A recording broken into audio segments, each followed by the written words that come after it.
Married women, when did you realize you made a huge mistake? The moment it really hit me was last Tuesday. My husband Dale was in the shower, and his phone kept buzzing on the counter. When I glanced over, I saw multiple notifications from a trading app. Why was he getting so many alerts at 7:48 a.m.? I opened my Venmo app since we're friends on there. His recent transactions were all private. When did he change that? But scrolling back showed dozens of payments to strangers, always with just an emoji, usually lightning bolts or rocket ships. We've been married for 6 years after meeting in college. He was charming and different from guys I usually dated. My friends adored him. My mom called him a keeper after one dinner. We married at 24, which I know is young, but it felt right then. The first 2 years were good. We struggled with money like most people our age. He worked at his uncle's company while I finished my degree. We lived in a tiny apartment, but we were happy, staying up late talking about our future. I should have noticed how weird he got about money. He insisted on managing our finances because numbers stress you out, babe. But I'd find late payment notices for bills he claimed were on autopay. He'd get defensive if I asked questions. My friend Malia tried warning me, but I dismissed her concerns. Things shifted after we moved into our house. He'd disappear for hours on Sundays to research investments, but come home anxious. He'd get angry if I asked to use his laptop. He'd take calls outside even in winter. One night, I woke at 3 a.m. and found him in the living room, hunched over his phone. When he saw me, he literally jumped and hid it. He claimed he was checking market trends, but his hands were shaking. My dad got sick with heart failure,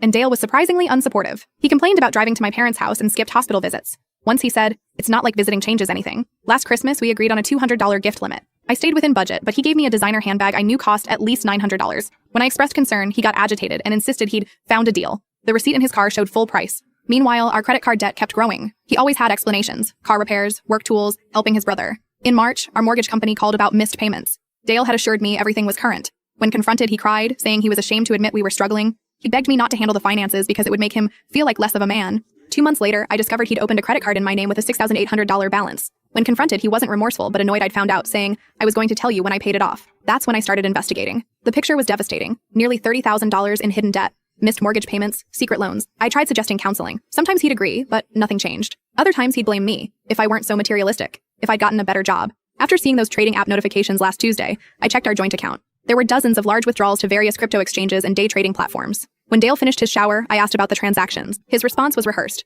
Just small investments with huge potential. But our savings were gone. I called his brother Charles that afternoon. 15 minutes in, Charles asked if Dale was doing better now. Confused, I asked what he meant. After a pause, Charles said, "With the crypto trading?" Mom and I thought he'd stopped after February. That February incident was Dale losing $4,000 in a bad investment and begging his mother for money to fix his car. His family had known about his trading obsession for years and never told me. I found Discord messages with day trading groups on his phone and discovered he'd been pawning my jewelry, including my grandmother's pearls he claimed I misplaced. The worst discovery, he'd taken out a second mortgage using a power of attorney I'd signed during his knee surgery. Yesterday, I visited a divorce attorney. Today, I opened my own bank account and transferred my paychecks. Now I'm trying to work up the courage to confront him. I know people will ask why I didn't notice sooner. He was incredibly manipulative, mixing lies with just enough truth to keep me doubting myself. He'd make emotional apologies that seemed sincere. Each time I discovered a lie, I'd think, now we can fix things. I was wrong every time.